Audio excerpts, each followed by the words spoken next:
সম্মানিত মা বোনেরা আমার কাছে অনেকেই প্রশ্ন করেন, হুজুর আমার স্বামী কথা শোনে না।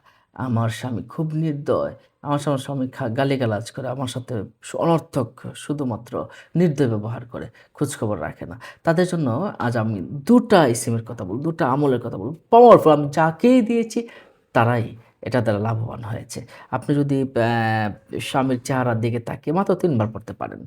হ্যাঁ? তার সামনে যখন যাবেন মাত্র ৩ বার পড়বেন। তখন তার আপনার প্রতি দেখবেন সে ভালোবাসায় গলে পড়বে। আমলগুলো খুব পাওয়ারফুল। আল্লাহ পাক রব্বুল আলামিন এই আমলগুলো পছন্দ করতেন। হ্যাঁ, এবং কেন পছন্দ করেন? আল্লাহ পাক বলছেন, "ওয়ালিল্লাহিল আসমাউল হুসনা ফাদউহু বিহা।" আল্লাহ তাআলা নিজেই দিয়েছেন। বলছেন যে, "আমার সুন্দর, সুন্দর নাম রয়েছে। তোমরা সেই নামসমূহে তাকে ডাকো।" আল্লাহু আকবার, আল্লাহু আকবার। কিন্তু আমরা জানি না, বুঝি না বলে আমরা সেই নামগুলোতে ডাকতে পারি না। তো আমাদের সম্মানিত মা-বোনদের স্বামীরা যারা অ্যা খারাপ অবস্থায় আছে, হ্যাঁ? তারা অ্যা এই আমলটা করবেন। শুধুমাত্র স্বামীরা করবেন সেটা এমন নয়, স্ত্রীরা করবেন সেটা এমন নয়।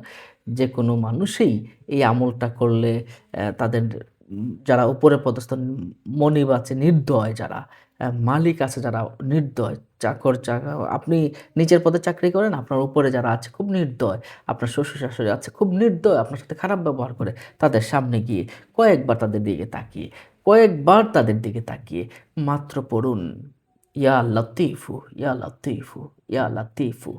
নিশ্চয়ই বিষয়টা বুঝতে পারছেন। আবার শুনুন। ইয়া লতিফু, ইয়া লতিফু। মাত্র কয়েকবার পড়ুন। মাত্র কয়েকবার পড়লেই আপনার কেল্লা ফতেহ হয়ে যাবে ইনশাআল্লাহ। মাত্র কয়েকবার পড়ুন। ইয়া লাতিফু, ইয়া লাতিফু। এটা পড়লে হয়ে যাবে। হ্যাঁ? ৩ বার পড়তে পারেন, ৫ বার পড়তে পারেন।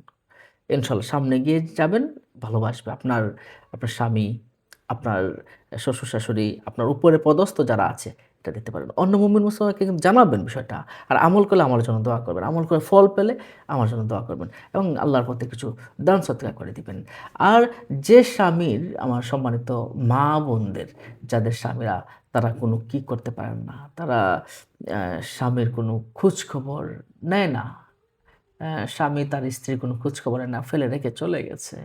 তাদের একটা গুরুত্বপূর্ণ আমল। এই আমলটা করবেনই। করলেই ফলাফল পাবেন। একটু কষ্ট হবে। কষ্ট হলেও আমলটা ছোট, কিন্তু আপনি প্রতিদিন সকালবেলা একদম ভোরবেলা যখন সূর্য উঠবে ফজরের পরে, ফজর নামাজ পড়তে তো এমনিতেই উঠেন। ফজরের পরে যখন সূর্য উঠবে তখন মাত্র কিছুদিন যদি আপনি আমলটা করতে পারেন, আপনার স্বামী আপনার কাছে চলে আসবে। আপনি দুরূদ শরীফ পড়বেন, যেকোনো দুরূদ শরীফ সাল্লাল্লাহু আলাইহি ওয়াসাল্লাম।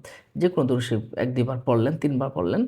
পড়ে আপনি ইয়া আজিমু, ইয়া আজিমু, ইয়া আজিমু, ইয়া আজিমু পড়ুন আমার সাথে। ইয়া আজিমু, ইয়া আজিমু, ইয়া আজিমু। এই নামটা আপনি যদি ১,০০০ বার পড়েন, কয়েকদিন পড়লে হবে। আপনি ২১ দিন পড়তে পারেন, ৭ দিন পড়তে পারেন, কাজ হয়ে যাবে ইনশাআল্লাহ। ৭ দিনে কাজ হয়ে গেলে আর করার দরকার নাই। তাতে না হলে ২১ দিন করবেন, তাতে না হলে সর্বোচ্চ ৪১ দিন করবেন। হয়েই যাবে। আপনি অসুস্থ থাকলে আমলটা করবেন। ইয়া আজিমু, ইয়া আজিমু, ইয়া আজিমু। খুব পাওয়ারফুল একটা আমল। আপনি করেই দেখুন ইনশাআল্লাহ। ইয়া আজিমু ১,০০০ বার পরে আল্লাহর কাছে দোয়া করবেন। তাহলে ২ টা আমলের কথা বললাম। আপনি যদি উপকৃত হন, অবশ্যই ভালো লাগবে আমার, এবং উপকৃত আমি যাদেরকে আমলটা দিয়েছি তারা উপকৃত হয়েছে। মনে রাখবেন আমার জন্য একটু দোয়া করবেন। আর অন্য মুমিন ভাই-বোনেরা যারা কষ্টে আছে তাদেরকে এই ভিডিওটা পাঠিয়ে দিতে পারেন, শেয়ার করতে পারেন। আমাদের এমন ধরনের ভিডিও পেতে চ্যানেলটিকে সাবস্ক্রাইব করে রাখুন। আসসালামু আলাইকুম ওয়া রাহমাতুল্লাহি ওয়া বারাকাতুহু।